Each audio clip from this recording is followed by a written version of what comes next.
Oh, hello, everybody. Thanksgiving week begins. Welcome to the show. We will, of course, talk about last night's game, a nice road win for the Philadelphia Eagles. And the Chiefs dropped the ball. Ha, ha, ha, ha. And, of course, we'll talk about the best waiver wire priorities as well. It's a fairly interesting week, especially if Zach Charbonnet is available. And he's got such a terrible schedule, but such a great opportunity here, at least in the short term. It's Adam Azer here with Dave Richard and Jamie Eisenberg. You hungry yet? Ready for your sides? I mean, I wake up hungry every day, so yes. Can't wait for those Brussels sprouts.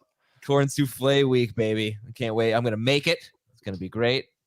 And yeah, it's going to be exciting. All right, so we got some big storylines here. Obviously, Justin Jefferson may not play this week and may not play next week because he's on a bye next week. So you may not get Justin Jefferson until week 14. Mark Andrews may not be out for the season, but you still probably are going to be dropping him. CeeDee Lamb has an ankle injury. The Steelers just fired Matt Canada, or at least the news just broke. Blame Canada. So we will talk about all of that. First, though, we're going to start with the waiver wire priorities. So, Jamie, top 3 waiver wire priorities for Fantasy Week 12. Who are they? The 2 guys in Baltimore that get a big boost with no Mark Andrews, which would be Odell Beckham and Isaiah Likely. You said it, though. First, make sure that Zach Charbonnet and A.J. Dillon are not on your waiver wire because those would be the top 2 guys if available. Clearly, you're going to get a lot of opportunities. You mentioned Charbonnet's schedule sucks. Dillon's first game sucks.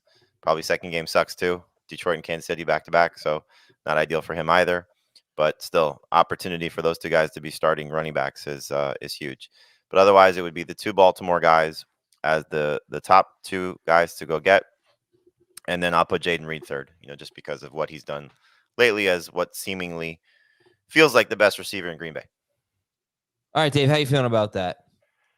I put Reed ahead of Odell. I'd put Demario Douglas ahead of Odell, too. I think that Odell's played amazing. You look at the last 3 games. He had the touchdown catch 2 games ago.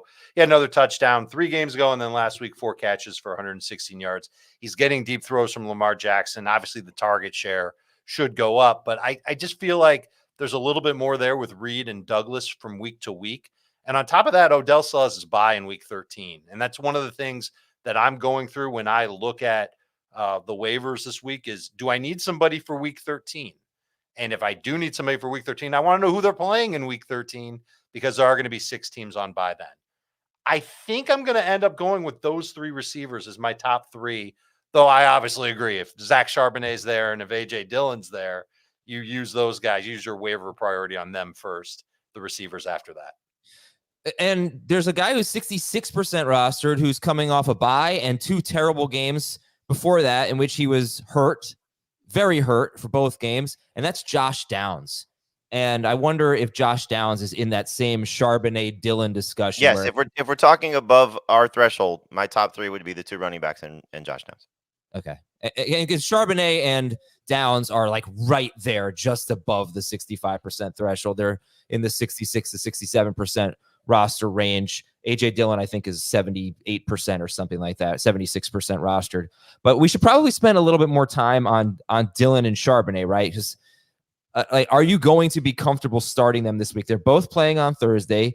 Dillon against the Lions, Charbonnet against the 49ers, who have given up 3. I think they've given up a rushing touchdown to a running back in 4 straight games. They've given up a good game to a running back in 4 straight games. It's not necessarily the prettiest. That's the Niners we're talking about here. And right, am I wrong about that? I mean, we got Rashad White, who did well last week. I might be confusing them with the Lions, actually. Yeah, I think you are. I'm confusing them with the Lions. Okay, so the Lions have given up 16.8 or more PPR fantasy points to a running back in 3 of their last 4 games. They're not giving up a lot of yards, though. But Gus Edwards scored a touchdown. Josh Jacobs scored a touchdown. Eckler scored a touchdown. And then they did great against and Foreman did score a touchdown. They just did well against the Bears running backs. Meanwhile, San Francisco, only 4 running backs have scored more than 11 points against them, but 3 of them have been pretty recent. Kareem Hunt, Joe Mixon, and Rashad White. So again, these are good defenses, but they are giving up some points lately. Anyway, Jamie, what are your expectations for Dillon and Charbonnet this week, assuming they are the guys for their teams? I think you just view them as flex options. No teams on a bye. So hopefully you have the ability to start better running backs this week. And it's not a bad week for running backs across the board. But, again, you're looking at brutal matchups. Charbonnet, 10 catches in his last 2 games. So, that's something I think you could say, okay, he'll have the ability to sort of fall back on that if he's having trouble running the ball. But you may have a banged up Geno Smith, short week against that 49ers defense. I know they just lost to Fonga, who's been a big piece of their running defense as well. But still, it's not going to be easy for Charbonnet, and it's not going to be easy for Dylan against the Lions. And it's funny because Dylan's best games have really come when he's been in the shared role as opposed to the lead role. He had 3 games as the starter, 4 games really where he was the feature back, but 3 games as the starter, weeks 2, weeks 3, and week 5 without Aaron Jones. And the only game he really did well was against the Raiders because he scored a touchdown. So he's been a little bit better of late just from an overall production standpoint with Jones on the field. Surprisingly, a little bit better in the passing game. So hopefully he can build off that. But again, the matchups that they have, at least just for the next 2 weeks, if you just want to go for a short term, not knowing how long the starters are respectively going to be out, it's not going to be easy for those running backs at all. Who do you prefer, Dylan or Charbonnet? Charbonnet for me. I currently have Charbonnet ranked like 2 spots ahead of Dylan. And the initial reason why I put Charbonnet there is because I think he's got fresher legs. I think he's the better running back, to be honest with you. We've seen so much of A.J. Dillon, and man, he's so inefficient when he goes out there and he plays. I'm not sure if I'm sticking with it. Pete Carroll said something really interesting about Kenny McIntosh, and this was yesterday. McIntosh is their rookie 7th-round pick, a very good passing downs back. And he said of McIntosh, quote, he's going right to the front, end quote. And that just kind of like froze me for a second. Like, there's no way he's going to start him over Charbonnet, and then Charbonnet is going to stay in his role. But I imagine that those two will play. One of them will have the role of Walker. I would assume that would be Charbonnet, and McIntosh will have Charbonnet's role of being the 3rd down guy, I think. And then DJ Dallas will be in there to mess everything up a little bit more. And so I wonder, is it possible that Dylan ends up being like the mega back and he plays 80% of the snaps against the Lions, and the Lions, if they've allowed all these fantasy points, and especially on a short week, maybe Dylan is the better play. So I agree for now, Charbonnet. I've got to make up my mind by tonight when I set waivers. Well, the only other thing to keep in mind is oblique injury versus knee injury. Walker could be back in week 13. Aaron Jones may be done for all we know.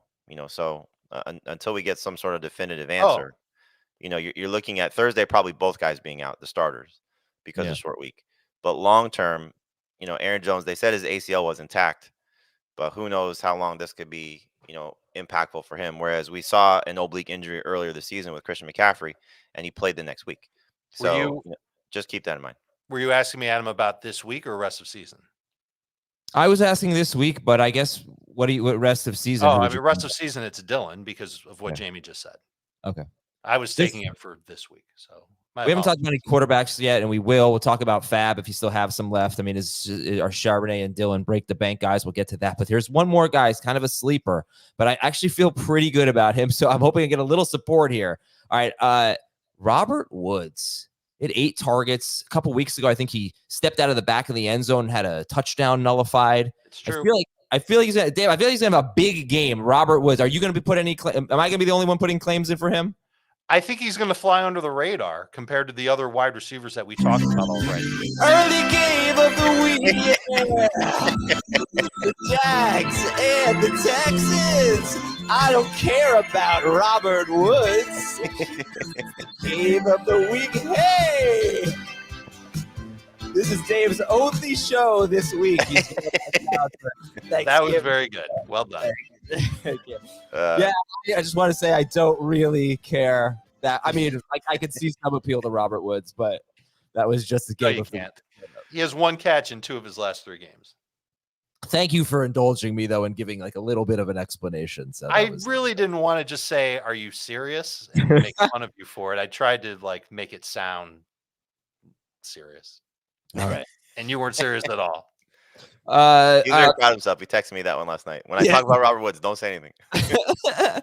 All right. Anyway, we'll talk about all these guys a little bit more. Odell Beckham, by the way. Odell Beckham leads the Ravens in end zone targets. Number 2 is Mark Andrews. This is a void they have to fill, and Beckham seems to be the guy that Lamar Jackson likes down in that area of the field. And Zay Flowers only has 1 end zone target. All right, Morning Buzz. If you missed anything from last night in the sports world, check out Morning Buzz on CBS Sports HQ. You can watch it on the CBS Sports app. You can watch it on your smart TV, on your Roku, whatever it is. But Morning Buzz is your sports day, starting right there. Highlights from all the top games and leagues. Catch up on storylines and social buzz. Jump in and jump out. Morning Buzz runs all morning, starting at 9 a.m. And get it all for free on the CBS Sports app. I want to give a shout out to John E. McDonald. He's our listener of the day. A couple days ago, he got a vasectomy and was listening to us. He was huffing on some nitrous and feeling good and heard Jamie say something very inappropriate. He barely remembers the show, but he thanks Jamie for that. Apparently he said something about me wearing women's underwear. I don't even remember that. But this guy was when it was Sunday night when you guys were debating if Dave sent in his third winner or loser. I forget which one it was. And you guys were holding up your phone. And when you held up the phone, I said, "What, Adam? Why would you tell somebody you're wearing women's underwear?" Yeah, well, I didn't remember that, but John was on pain meds basically and remembered that. But congratulations on your vasectomy, John, and best of luck to you going forward. Let's talk FAB here. If you had $30 in FAB left out of $100 original budget, how much would you spend on Charbonnet or Dillon? How much would you spend on Beckham? Dave, I'll let you lead here. I think it's all situational. If you need the running back or the wide receiver that desperately, you'll spend it all on the running backs. You'll spend at least half of it on the wide receiver. Okay. Jamie, what do you think? Are we ready to empty the bank for Charbonnet and Dillon? I mean, again, it depends on what you need. You're also at the point where I think you're looking at some of your playoff competition, and you might be playing defense to keep somebody from getting a player that can help them too. So that's part of it at this point in the season as well. So I don't think they're break the bank type of players because, again, we don't know the extent of their injuries.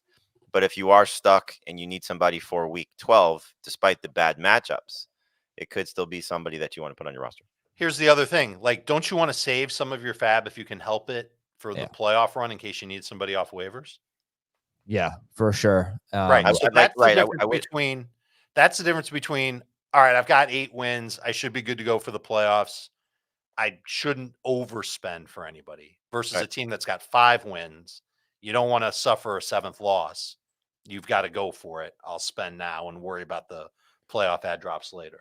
I wish we could say that this is going to be the last major replacement scenarios that we're dealing with, but we know how injuries go. There's going to be another guy or two that you want to spend your FAB on.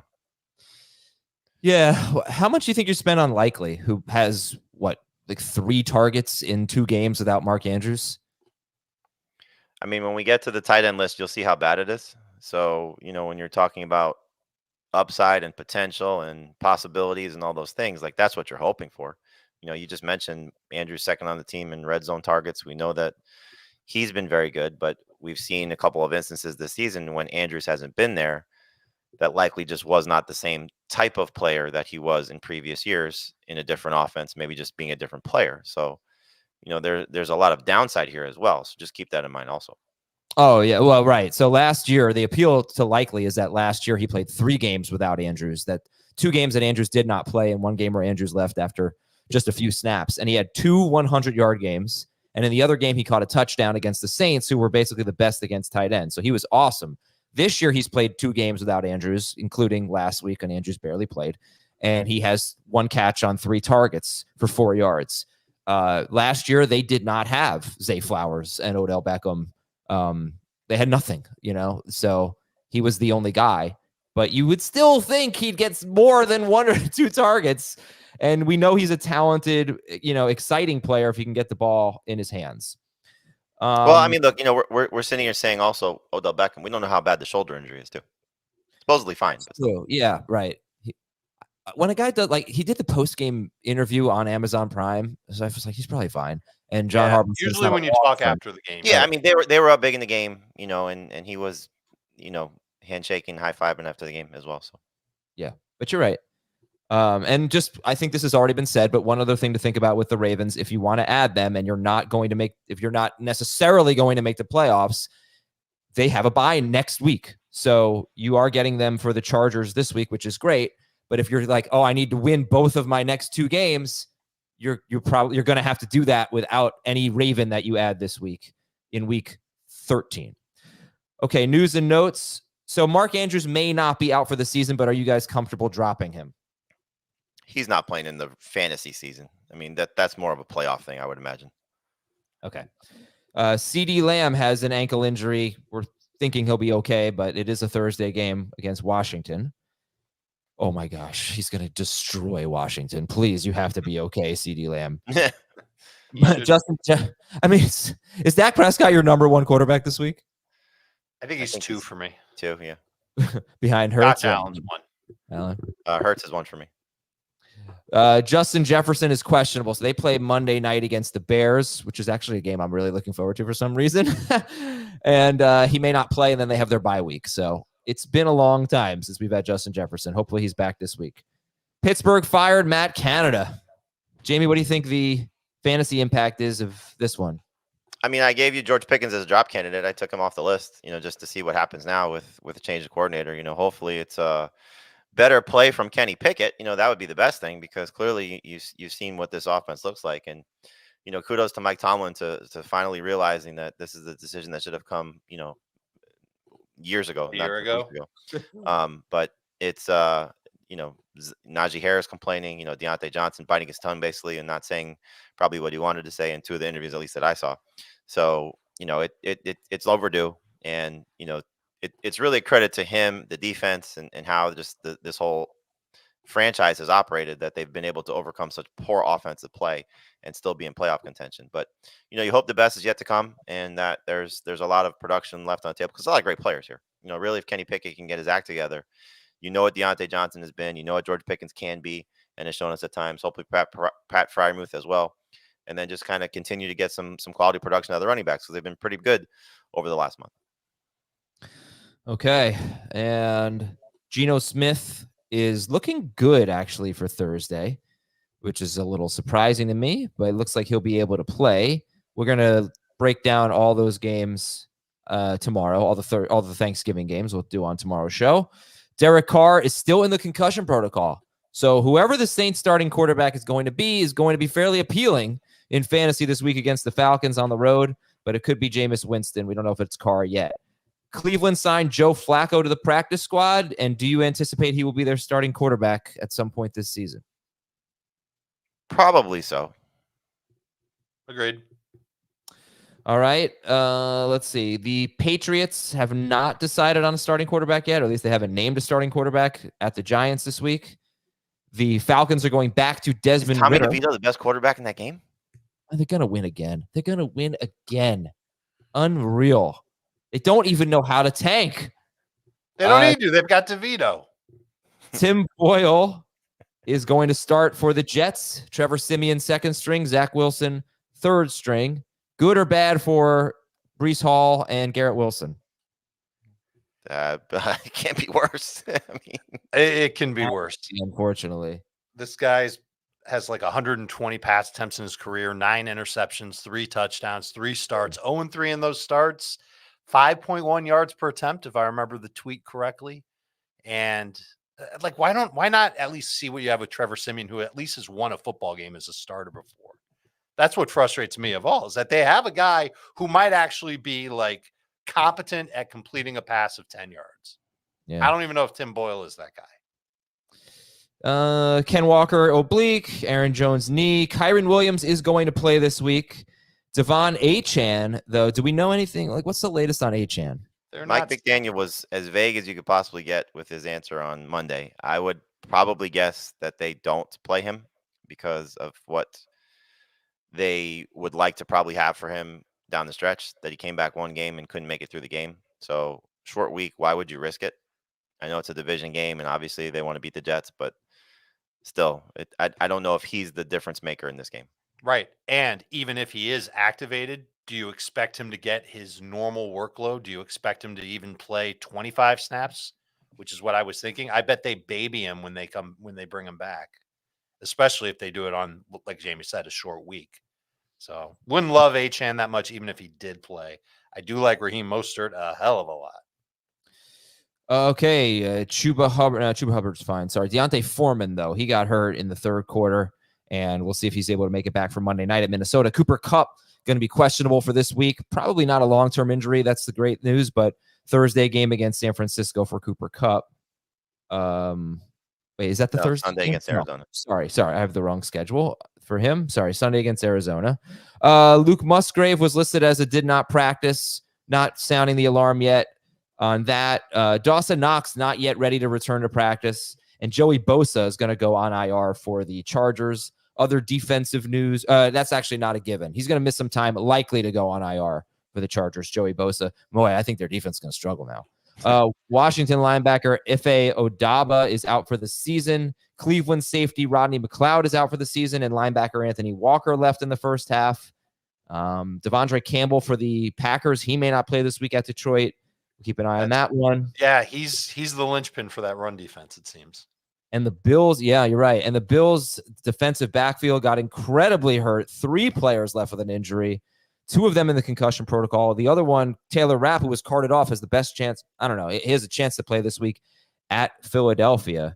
And then, of course, San Francisco safety Talanoa Hufanga tore his ACL. He's out for the season. And Denver safety Kareem Jackson is suspended for 4 games. He just came back from a 2-game suspension. He hit Josh Dobbs illegally, did not get called on the field. He actually forced a fumble and got suspended for 4 games. I'm surprised they didn't suspend him for the rest of the season.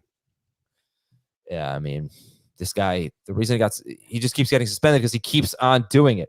We will take a break. When we come back, we'll talk about our top 3 priorities at each position. If you need a quarterback this week, you got the Joe Burrow managers here. Who are you going with? We'll tell you after this.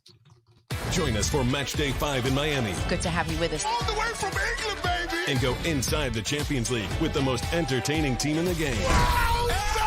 Champions League today. Destination Miami. November 28th and 29th. Streaming on Paramount+. We are back. Jamie, who are the top 3 quarterbacks to add off waivers? Well, get ready for this list. Gardner Minshew is my favorite one. And I think you just hope that it's not just this week. His schedule is very favorable moving forward for him. But look, he hasn't been great. 18 points or less in 3 straight games. Last 2 have been real stinkers. But Tampa Bay has given up a lot of production of quarterbacks, as we know. And hopefully Gardner will take advantage of it. Put your New Orleans quarterback next. I still think you had Derek Carr first because hopefully he clears the concussion protocol and is able to go. But if not, Jameis Winston, just knowing that, again, favorable matchup against the Falcons. They've been miserable against quarterbacks, number 5 in most fantasy points allowed. Jameis might have a higher ceiling, definitely a lower floor. But Carr, prior to getting hurt in week 10, had been 5 straight games of 18 or more fantasy points, 2 in a row over 20 points. So hopefully that carries over against the Falcons. They are going to be down Michael Thomas, if that matters to you at all. And then the third guy is kind of take your pick, but I'm going to give Will Levis the nod there, just of the guys that are available in the majority of leagues. He is coming off a 2-touchdown game against the Jaguars, only 17 attempts. Now, granted, part of that was because they couldn't move the ball, and you have to put that on the quarterback a little bit, but they didn't have the ball very much. And you just look at Levis and what he hopefully can do. Keep in mind, they played 3 straight road games after his first start against the Falcons. So that's not easy for a rookie quarterback to have to deal with. Against Pittsburgh, against the Falcons, and against Jaguars, 2 of those defenses, obviously very good. And so I think he should have an opportunity here, but we know the Panthers just don't give up a lot of fantasy points to quarterbacks. But I still think that if you're looking at a desperation play, I would take him over the DeVitos, the DTRs, the Jake Brownings of the world, just based on hopefully upside coming back home against the Panthers defense that I just don't think is very good. So if I told you for sure that Derek Carr were starting this week, would you rather have him or Minshew? Still Minshew. I think, again, you're looking at upside. I think he has more upside. I think he has a lower floor. So if you want to go the floor play, Carr, I think, will get you 18 points because that's kind of what he's done all season. But I think Minshew with his schedule, if you want it, it's starting with the Bucks this week. And then he gets Tennessee week 13, Cincinnati week 14, Atlanta week 16, Las Vegas week 17. Does have Pittsburgh in week 15, but those other matchups, I think he's a borderline starter, especially with the teams on a bye. Okay. And I, he's been bad. Like he had 30 points against the Browns somehow with 2 rushing touchdowns. Most of his games have been pretty bad, but he's had actually a pretty tough schedule. He really hasn't had easy matchups. He had 1 game against Jacksonville. That's Minshew's only easy matchup so far. So the schedule is definitely easing up for Minshew. Dave, who are the top 3 running backs to get after Charbonnet and Dillon, and then who? I've got Roschon at the top of the list. He's 55% available. I don't know if Deontay Foreman's going to play, and I do know that the Bears are on bye in week 13. So he feels a little bit more of like a desperation RB3 for week 12 and a rest of season stash. But he had a couple of really nice runs. And if there's no Foreman and the Bears coaching staff has talked up Roschon quite a bit, I think you go with him there. I think Jeff Wilson makes sense as the next best guy up, just in case there is an extended absence for Devon Achane. Savon Ahmed also got hurt, so Wilson would probably be the number 2 running back on the depth chart for the Dolphins against the Jets. And then I would put Kenny McIntosh third just to see what you get out of him. It is short term, and there are other stash candidates that might be better. But again, I'm just thinking about the short week, fresh legs. I know it's against the 49ers, and if they're trailing, he may play a lot, might get as many as 3 or 4 catches in the game.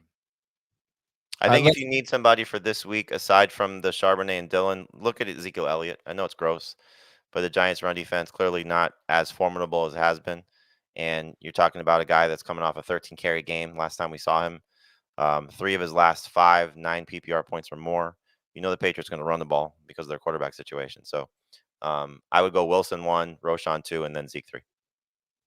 Yeah, let's be real here. We're not. This is not the glamour position this week. No, not for this week. No. Not good. Well, And, I mean, it is and it isn't. It depends on the size of your league. And right. If you have Charbonnet and Dillon, sure. Right. Even to like a guy you're gonna read and listen to a lot of waiver wire shows, and like I was just curious. I looked at a few last night, or a few columns last night, and I think Yahoo and ESPN and there might have been a third site in there that I saw like they're under 50%.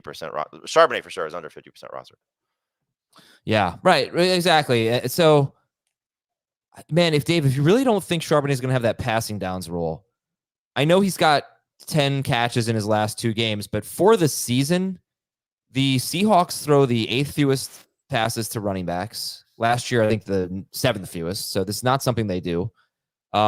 He had very few catches. I don't know if he had more than 2 catches in any game coming into week 10. Weeks 10 and 11, he's had a bunch. Now, maybe you figure you give him Ken Walker's catches, which is usually about 2 a game, plus his own catches. But if you think he's not going to have that role and he's not basically going to be, I don't know, 70% of the snaps or something coming off the field on 3rd down, and he's facing the Niners, who, by the way, don't have an elite run defense this year. We should say that. Them and the Ravens. We always talk about them like they're unbeatable on the ground, but that has not been the case. They've been pretty good. Yeah, but right. But your game script is part of it. Like teams just don't run on them because the 49ers are often blowing them out, like the Jaguars a couple weeks ago, right? But what I was saying is the hope I have for Charbonnet is that he's catching passes. If he's not catching passes, then this is a trap that this could be a trap. I would be very surprised if McIntosh is playing on obvious passing downs where you got to pass protect in favor of Charbonnet or even DJ Dallas. Right, because Dallas. They got an injured. Dallas will be the one if it's pass protection. They got they got a banged up Geno Smith against that defense. Like, I'd be shocked if McIntosh is playing very much. There also, I remember during the Aaron Jones absence earlier this year, where it seemed like the Packers got so fed up with A.J. Dillon that they benched him for Patrick Taylor at one point, and they just signed him again. They just signed Taylor back. Squad. Do you think there's another running back that factors in Green Bay? Not significantly, no. It could be Taylor is just like a handful of snaps type deal. All right, let's go to wide receivers, Jamie. This is a more fun group. So we like Josh Downs if he's available, but if not, who are the best ones to get? I would go Beckham first, but if you want to factor in the bye week, you can certainly go Jaden Reed. Those guys are kind of neck and neck as you're looking at the best receiving options on their respective teams. It just feels as if with the Packers is going to be a different guy every week. As we saw Wicks step up. We saw Watson find the end zone finally last week. Obviously, Romeo Doubs has scored 4 of his last 5 games. So Reed, you take away the end around, which, not something you want to count on. A little bit of a disappointing stat line, but you have to like what he's been doing over the last month. So I'll take the upside of Beckham based on what he's done, and now with the absence of Andrews. But again, depends on, I think, what you need. Demario Douglas is fascinating because I think he's played much better of late and coming off a good game prior to the bye week. But we know there's a quarterback change. And so how much will that change things?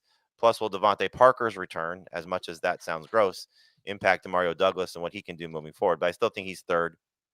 And there's a handful of guys that sort of are like relevant. And, I know you joked at Robert Woods, but he's still somewhat relevant coming off a 5-catch game last week, playing with one of the best quarterbacks in football right now, so there are some guys out there that you can look at, but the top 3 for me would be Beckham 1, Reed 2, Douglas 3. Might I make the case for Rashid Shaheed ahead of Demario Douglas? Absolutely. And A.T. Perry too. You got 2 guys that are coming off productive games to relevant degrees. Shaheed had his most targets in that game against Atlanta. Now, again, there was a quarterback change, and we know that Derek Carr and Jameis Winston are 2 wildly different quarterbacks in how they operate. But Perry got an opportunity for the first time, and so he's in a great spot. Again, Thomas is going to miss some time, according to Dennis Allen. So you got the Cardinals guys, coming off a big play for Rondale Moore, Greg Dortch, the first game without Michael Wilson with a 6-catch game. He's got to be up there. You have Elijah Moore, first game with DTR, we threw over 40 times, and he had a 6-catch game too. So maybe that's a guy that he's going to lean on. So there's a lot of different ways you can go at the receiver spot. It's just a matter of, are you looking for long-term upside, short-term play? That's kind of, I think, how you have to sort of gauge it for what your roster needs. But I don't think, to go back to your FAB question, there's so many guys that are like similar. Where there's I don't think, aside from maybe Josh Downs and maybe Beckham, just because of the situation, that you're saying these are must-start wide receivers in week 11. And outside of 3 receiver leagues, I don't think there's one of those guys. Yeah, one weird, not weird, but interesting thing for Rashid Shaheed, with Michael Thomas missing basically the entire game 2 weeks ago before their bye, he had his shortest average route depth of the season. Whereas A.T. Perry was the downfield guy for the Saints. So I don't know if that's good or bad for Rashid Shaheed, but it could mean more targets because he had 9 targets. Usually he gets 4, and he just relies on the home run. But if he becomes more of a Michael Thomas guy, then that's kind of interesting with some big playability in there. So it's something to keep an eye on. All right, tight end's not so easy, Dave, and we just lost Mark Andrews. So give me the top tight end priorities. Likely has to be at the top just because of the opportunity that's being presented to him. And he's available in 97% of leagues. So out of everybody that we've talked about, he's the one who's most widely available. He might end up being your number 1 priority. I know the track record this year with Lamar Jackson isn't really that great, but I can't help myself here. And I think that he's worth at least speculating on. After that, it's not great. It's Jonnu Smith, who has 6 or fewer PPR points in 3 of his past 4. The game he didn't have 6. He made a monster play, which seems very rare for him to have a long catch and run, like a 60-yard touchdown that he had. Wouldn't count on that very often from Jonnu Smith, but he'll play a decent amount, and he's out there in a lot of leagues because people dropped him going into the bye. Luke Musgrave's available in 39% of leagues. He has at least 8 PPR points in 2 of his past 3. So I'd put him on the list as well. Likely Jonnu Smith, Luke Musgrave. Best 1-week option for me would be Donald Parham if Gerald Everett's out again. Coming off another strong game where we did not see Everett play. It's now back-to-back times where he's had 4+ catches, and Quentin Johnston can't catch a cold. So with the way that this offense is operating for the Chargers, I think you're looking at a tough matchup against Baltimore for sure.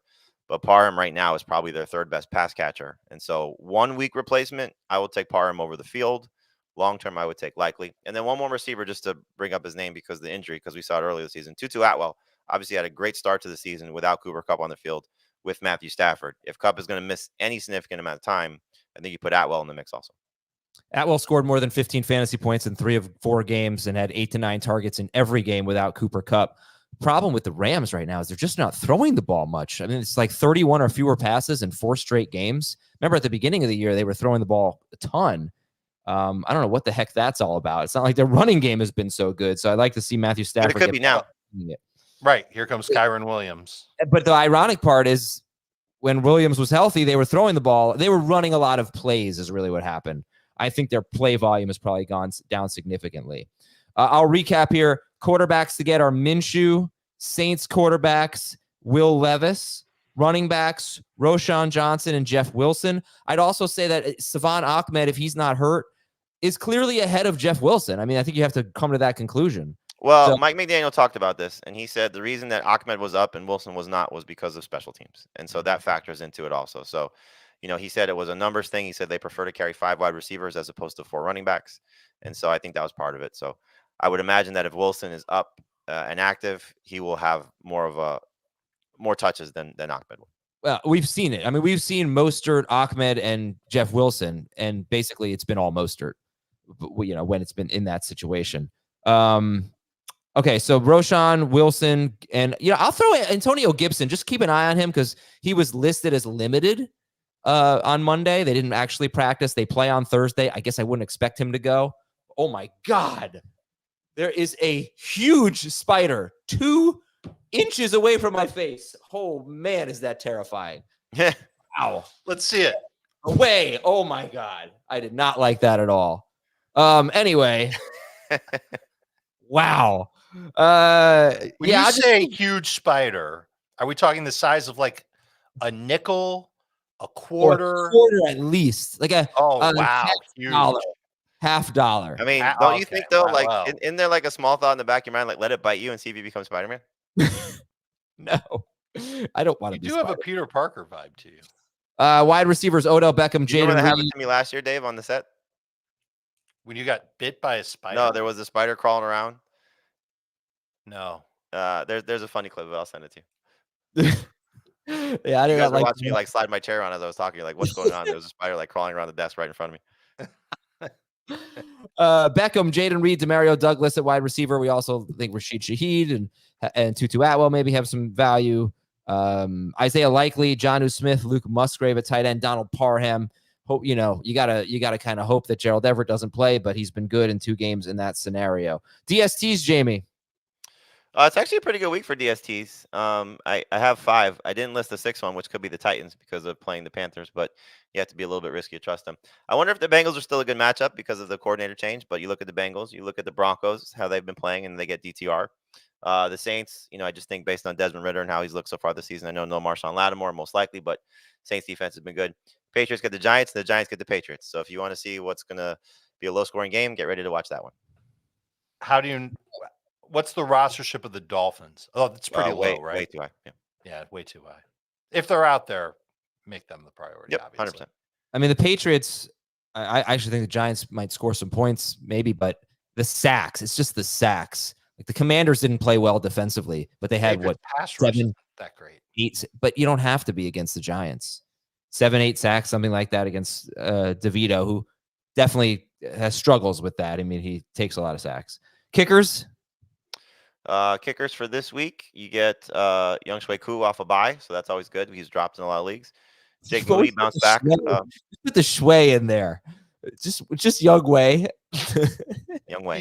He's trying to give him some swag. Matt Prater has been good since the return of Kyler Murray.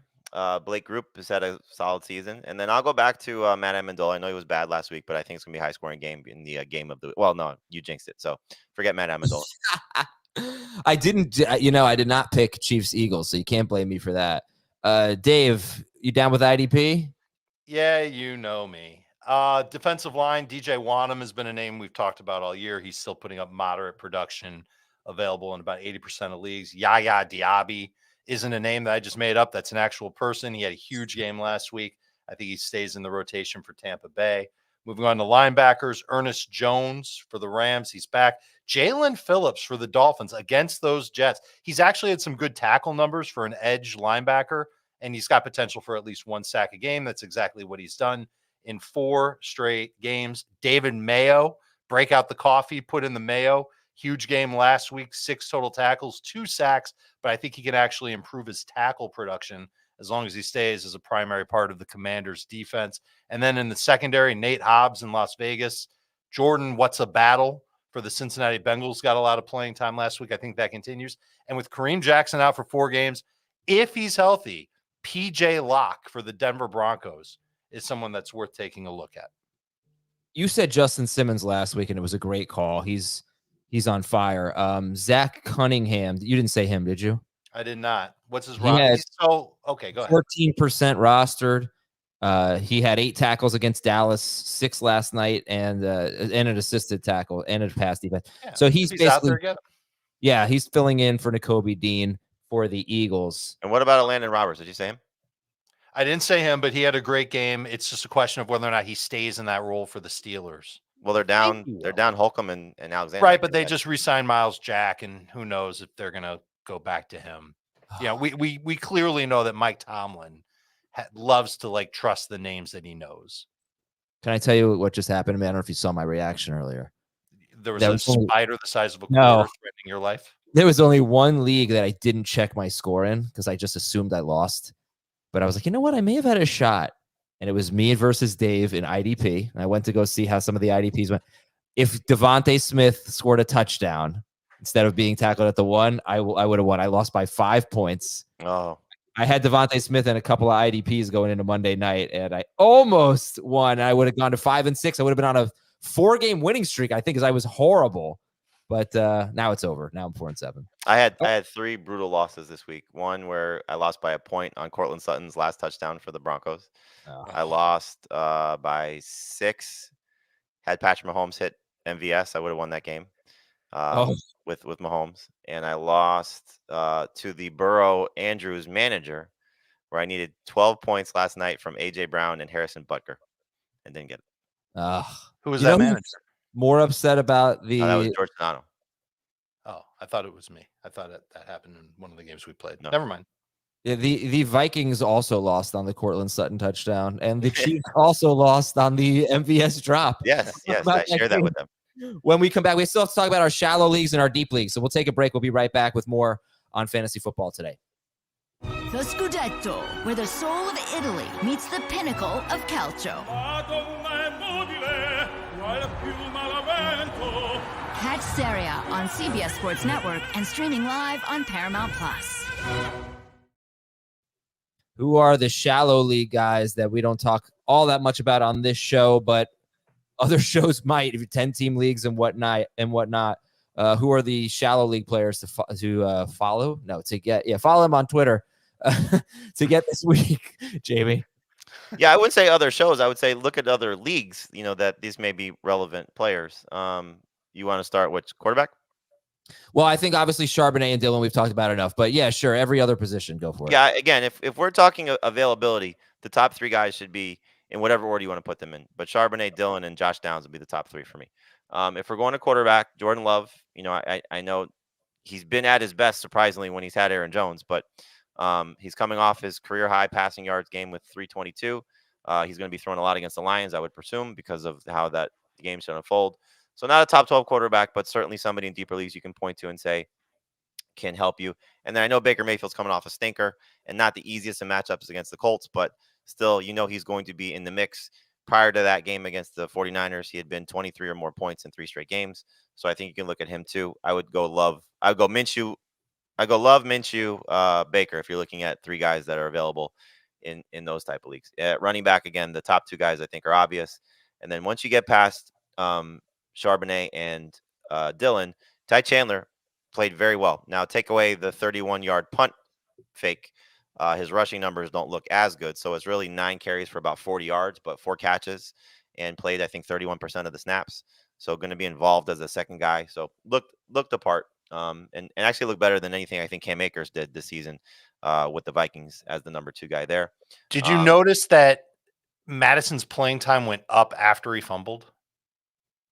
No. It was not the first drive, but afterwards, probably. You know what it was? I don't know how much you paid attention to it. Chandler missed a bad blitz protection.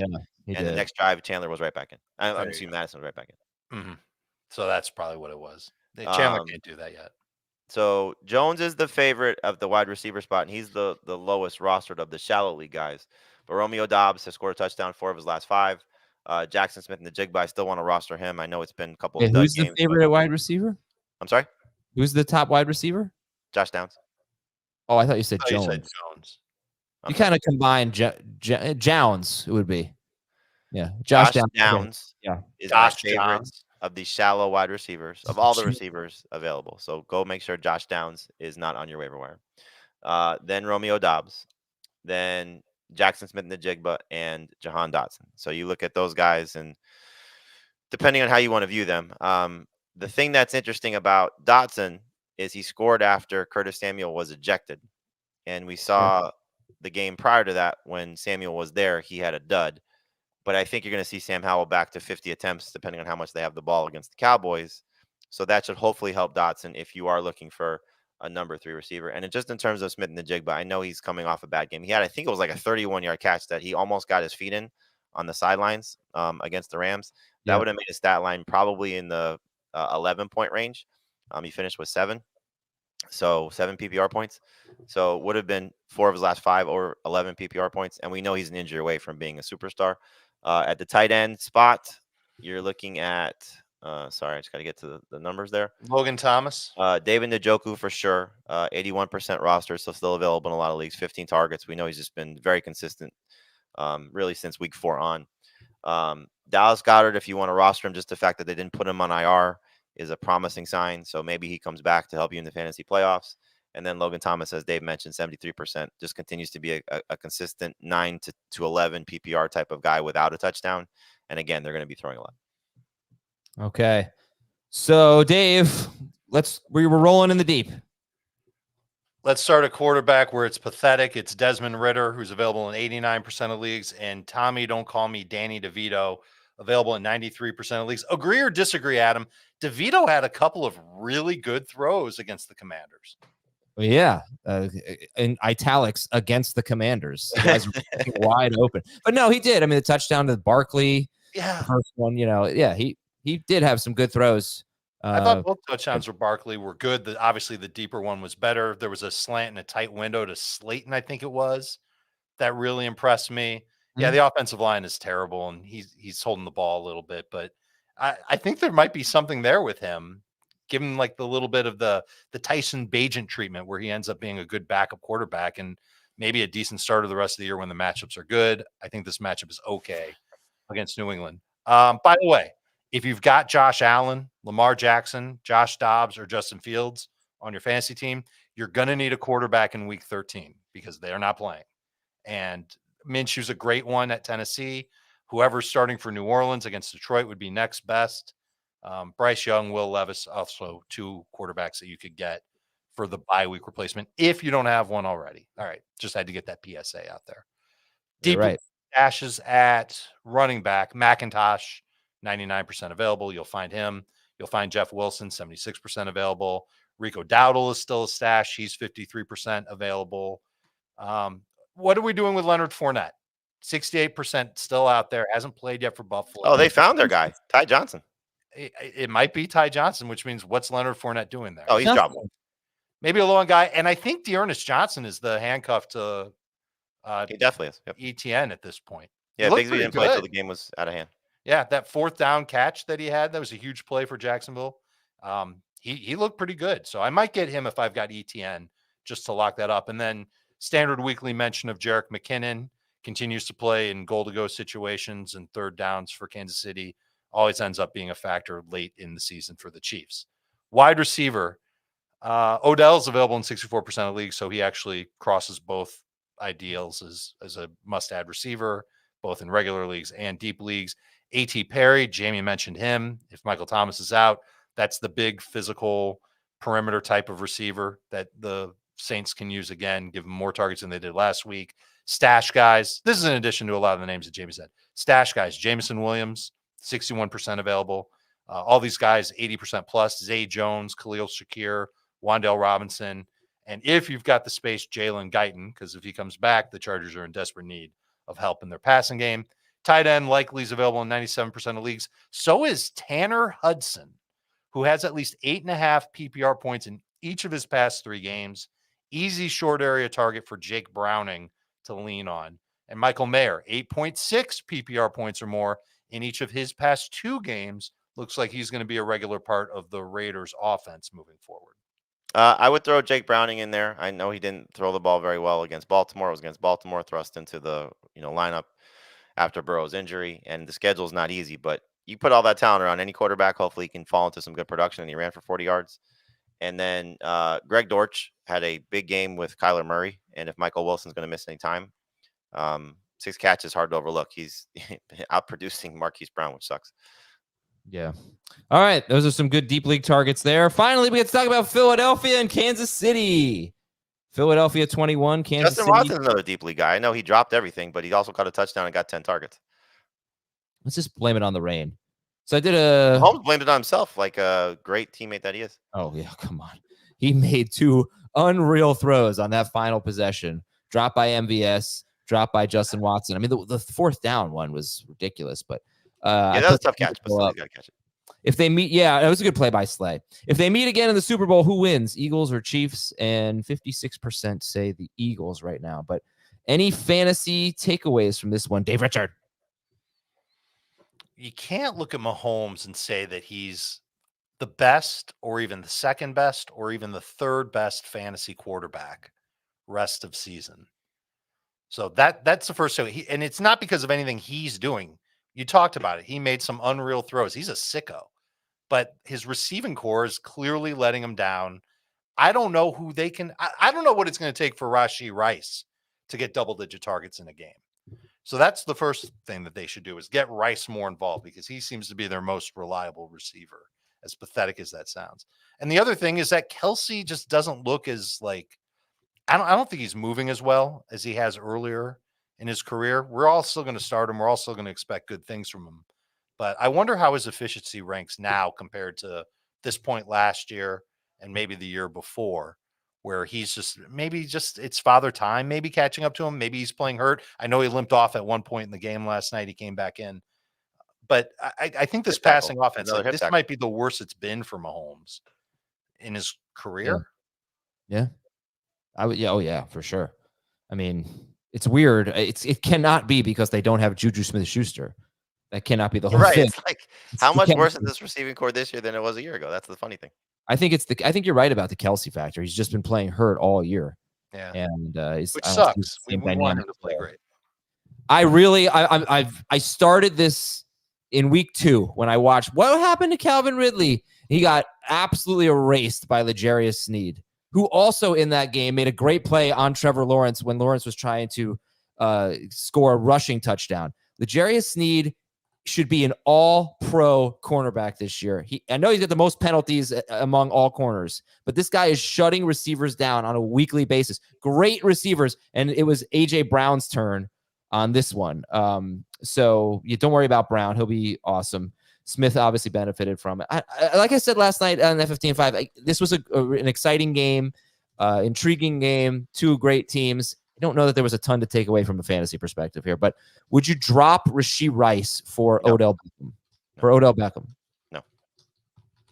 For Josh Downs? Yes. Okay. I'm not sure. Definitely. I don't think I would do it in a non-PPR. All right. And boy, Pacheco looked so good last night. It's a shame that he didn't even score. He scored like 10 fantasy points in PPR, but he had a really good game. So good for him. It's going to be interesting to see what they do this week because of all the noise that's going to be surrounding the passing game. Like, does Mahomes come out and throw the ball 40 times and say, we got to get this going? Because they'll beat the Raiders.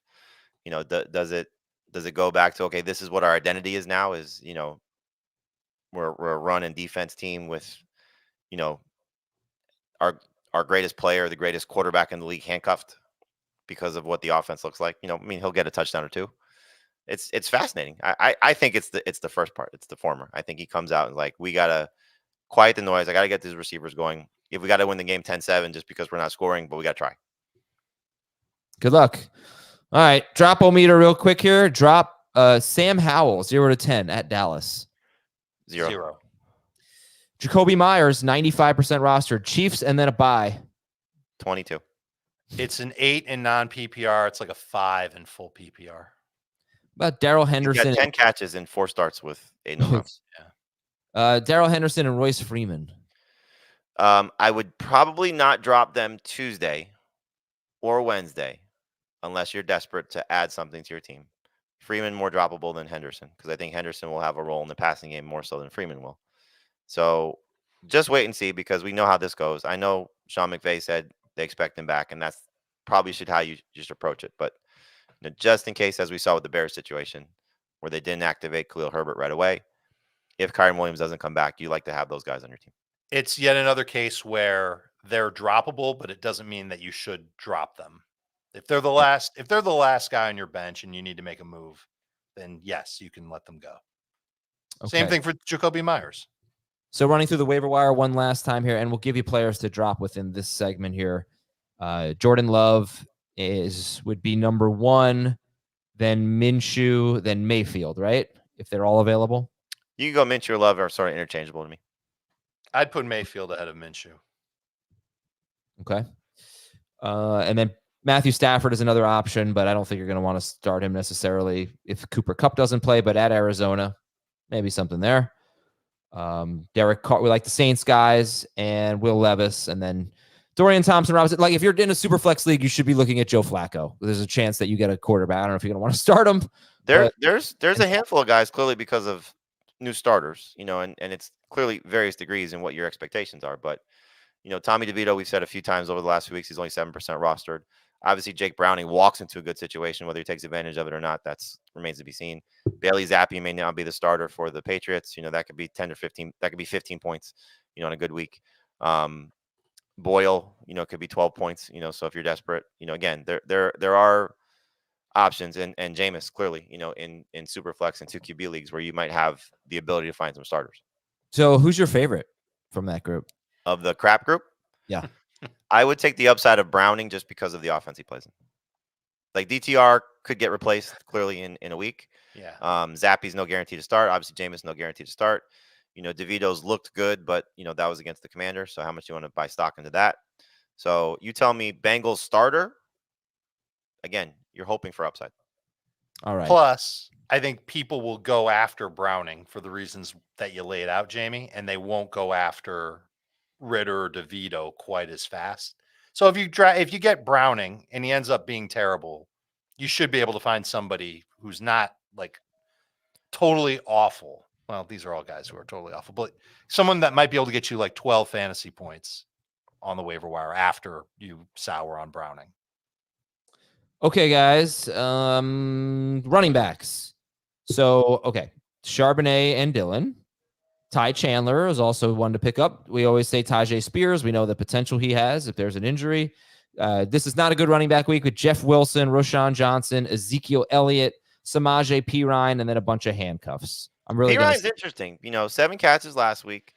I know obviously there's 3 guys there, with Javonte and McLaughlin. They're not going to run the ball very well this week against the Browns. And so is he going to be more involved catching the ball? And 4 of his last 5, he's got three more catches. So PPR, not a bad desperation play. Are you ready to drop Dameon Pierce, 83% rostered? Yes. He's droppable. He would be a 6 on the dropometer. Good wide receivers this week. We got Dobbs, JSN, Noah Brown, if he comes back this week. Brown, I took off the list. Sorry. Okay. Jahan Dotson, hoping a lot of pass attempts there against Dallas. And then Josh Downs, or Jounds, as we're now calling him, would be the prize of that group. The players who are more widely available, Beckham and Jaden Reed. Jamie likes Beckham better. Dave likes Jaden Reed better. Demario Douglas is 49% rostered. And then Rashid Shaheed, 62% rostered. And on a deeper level, you got A.T. Perry, who's 2% rostered and is maybe that deep threat now for the Saints. Tutu Atwell, a good maybe someone to look at if Cooper Kupp is out this weekend. Justin Watson, maybe he can continue. He's got 11 targets. He caught the touchdown against the Eagles. Rondale Moore and Greg Dortch. Who would you rather roster, Moore or Dortch? I think it depends on what you need. Long term, I think it's still Rondale Moore, but clearly Dortch was the Michael Wilson replacement.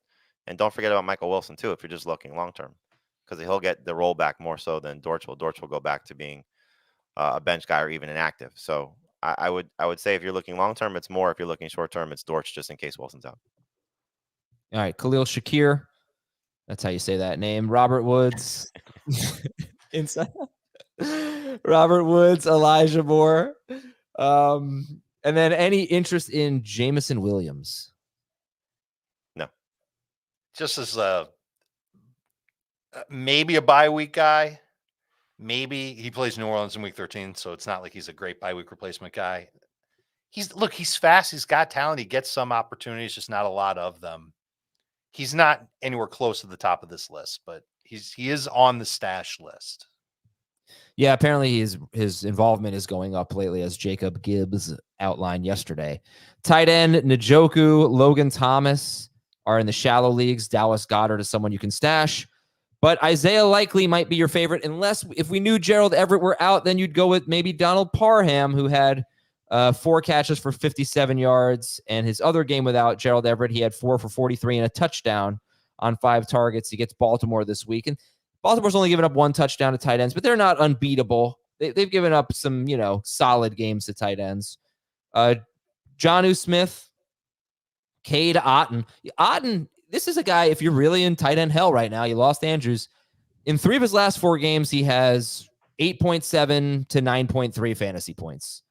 It's 8+ in 4 of his past 4 of his last 5, right? And then he had a 23-point game against the Texans. So that's not terrible. Luke Musgrave, the one thing you just keep an eye on Musgrave is he is on the injury report, but I think we expect him to play. And then you've got guys like Michael Mayer and Tanner Hudson in the deeper leagues. What about Tyler Conklin? We were kind of into him last week, and he laid an egg. Any interest there? It's a different quarterback, so keep an eye on that. And they did say going into the game they wanted to get Jeremy Ruckert more involved, and I think that impacted some of the targets for Conklin. Sure. So just something to keep an eye on there. It feels as if they're starting to give a little bit of a nod to some of their younger players as they're realizing they're going to miss the playoffs. Like Tim Boyle. DST.